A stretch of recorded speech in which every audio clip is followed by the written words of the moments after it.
All right, so you got this movie called Soul Catcher, right? So the gist is this: you got these five mercenaries, and one of the leaders is named Fang, right? So apparently they're supposed to be going to this spot to find this chick named Elisa, right? Now Elisa's supposed to have some top secret information or some photos or something or whatever like that, right? So they go in this jungle, they try to find her or whatever like that. They end up finding her in this one of these little base camps or something like that. She ends up giving them the photos. And then she said, you gotta run for all these insurgents come at you. And all of a sudden you got these dudes running after niggas. They was trying to beat up the guys. They look like they was trying to act like zombies, but the thing was they weren't zombies. They weren't even trying to eat nobody or whatever like that. They would just try to fight, and then they was beating them niggas and shooting them and all that shit. You think of this as why are they just like mindless, just running in a gunfire? You know what I'm saying? We found out after they split up, it's like three of them going one way, two of the other guys go another way. They end up finding this military tank with these guys and this dude by the name of General Yusef. And he shoots this ray. It feels like some type of sonic death ray or something like that, right? So it's too many army niggas. They can't do nothing about it at the time. So they end up going back to get the other two niggas. The other one ends up turning around. He's looking at the fire and ends up start fighting Fang. You're like, what the heck is going on with him? And then Fang, unfortunately, has to end up killing this nigga. The other one that was on would start running towards the military clap, but he ended up getting clapped up. All right, so now you got to be thinking to yourselves, what the heck just took place here? Well, we have it like this. Iberia and Fang are the only two that was able to get away. They was going to take Eliza with them, but Eliza was like, she got some stuff to handle here, so she's going to be there. So it's like, okay. Fang ended up calling their pilot. They ended up getting the fuck out of there, but then they ended up getting trapped in Interpol or whatever like that as soon as they take off. So Fang's in this interrogation room talking to this guy by the name of Gunther. So Gunther wants to know about certain pictures in these photos or whatever like that, but he really wants to know about this NMP shit. Or 2 MPs got killed or something like that. Before you get any information, his boss Hyman comes out of nowhere and saves Fang and get them niggas out of there. Now they're back at headquarters. Here's the situation, right? What General Yusef was carrying was some type of hyperbonic machine or whatever. It basically brainwashed niggas and turns them into zombies. So if they're in like distance range on a sonic blast, it could automatically enter into somebody's ears and then they could lose their mind and go crazy. Now, how did he get this weapon? He ends up having this professor with him, right?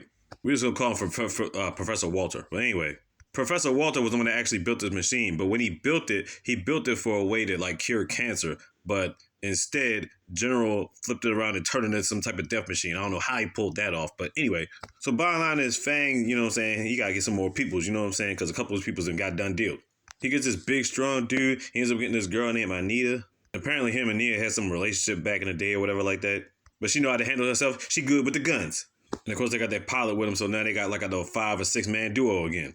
They get some downtime for a little bit, drink to this brother, you know what I'm saying? And all that good shit. Now they go back the next day to talk to the boss. Now here's the situation. This is what they're going to do. They're supposed to go on a stealth mission. Basically what they got to do is destroy the soul catcher, because that's what it's called. And then they also got to kill the professor. Because they don't want the chance of him trying to make this shit again or whatever like that. You know what I'm saying? Now the thing is they don't have a lot of time to lose because apparently the general is trying to sell this information or sell the product to this African dude that's supposed to come by and, you know, basically give him some cheese for it, whatever like that. So they get out there, go on their stealth mission. So Fang and his boy are supposed to commandeer a truck, whatever like that. They did deal to people in the front, but then they check and hear what's going on in the back. Turns out they check out the back. It's Eliza and one of the assistants tied up in the back of the truck. We're like, what the fuck? So then they get an idea. They pretend to be the people that were supposed to be in the truck. They had their little masks and stuff like that on, whatever like that. And Yabir was able to talk, you know, their language or whatever. So he's able to get through, you know, without being detected and shit. So they get in there. The general's pissed off because the professor, I think he switched up the frequencies or some shit like that. So he ends up making an example out of the assistant. He done deals his ass and then he puts the gun up to Eliza's head. You're like, oh shit. Like, no. It can work. It works. And then they test it out for the African dude that's there. And they like, all right, just test it out. And then they got people in the cage, whatever like that. They start going crazy, whatever like that. He finds it's all good. It works. Now you got Nia's at the top of her like fairground looking to snipe niggas. You got 2 people under the compound. They setting up explosives and shit. Now the boss at one point brought on this one dude, you know what I'm saying, to help out the crew or whatever like that. So keep that in mind. I think his name was Yoakum or something like that. Anyway. Now the general at this point wants to dispose of Eliza and her father. So we're like, all right. That's what Fang and they boys make they move. They done deal these other niggas, and then he's talking to the professor. So he's like, you know what? We're gonna keep the professor alive because, you know, he says he had good intentions. He wanted to make cancer cures and stuff like that. But that's what the boss had told us at the beginning. So it was like, why would you want him killed if you? It was like, anyway, whole bunch of calamity and mayhem. The boss that hired one of their dudes, whatever like that, he ends up leaving this other guy down in the basement. So he's thinking to himself, what the fuck is going on with this guy? We already know he's a turncoat. A bunch of things happen. They end up getting the professor out of there. Fang almost gets hit with the beam of the soul catcher thing because they tried to shoot it at him. The African dude somehow ends up getting hit with it. Fang ends up beating the African dude up. I mean, it was a decent fight, but not really. And a bunch of calamity ensued. The general tried to get away.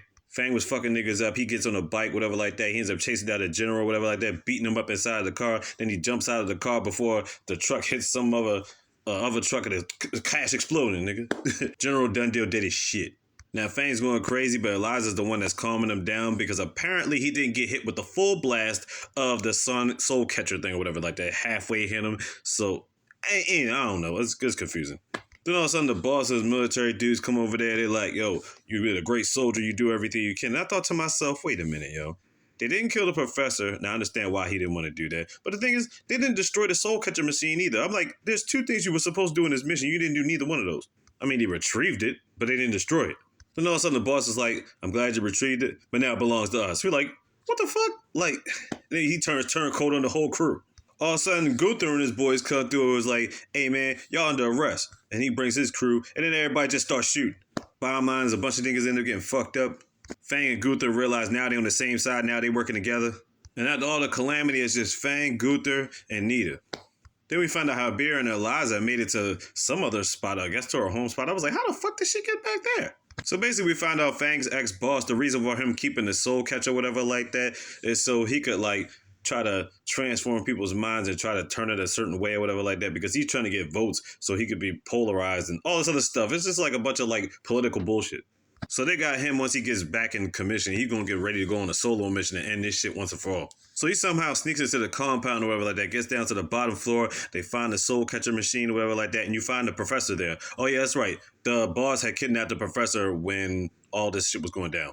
There's some more shooting occurs or whatever like that. The professor gets hit. He gets hit bad. So now it's just Fang and the turncoat dude because he's the one that's down there trying to shoot and all that stuff. Then we get this explanation like, you had to kill your brother. You had to do all this. But I'm like, the turncoat nigga didn't play that much of a role for him to have all this, like, exploratory villain explanations and shit. You know what I'm saying? I was like, all right. And they finally get the one-on-one. Fang ends up duffing that nigga. Then he gets on his intercom and it's him talking to his ex-boss or whatever like that. Boss explaining all this other stuff about getting polls and this, that, and the third. But the boss didn't realize that Gunther was actually listening to the conversation too, so he got it all recorded. And we're thinking Fang's about to die right there. You think he's about to push the button so he can blow up the daggone soul catcher thing. Then all of a sudden, how Beer comes out of nowhere was like, yeah, I knew I should have followed you. And then he picked him up, and then they got that safety, and then they blew all that shit up and everything with done deal.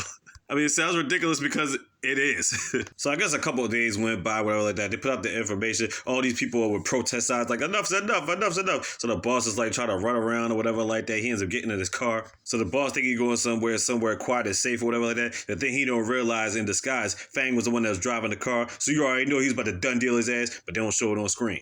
Last thing we see is Eliza chilling back in the house. Oh, I forgot about this one part. The professor ended up dying. Because in the explosion, there was a bunch of army people, whatever like that, and the professor ended up exploding himself and blowing up a bunch of niggas and all that.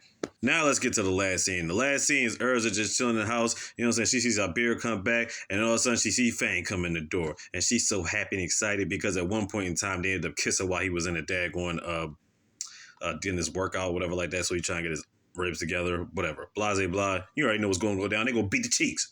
Fang gonna beat up Eliza's cheeks. You know what I'm saying? That tension's been built all throughout the whole movie, right? So you already know what's coming. They just didn't show it on screen. And that soul catcher for you. Bottom line is, you know he gonna catch that soul on Netflix.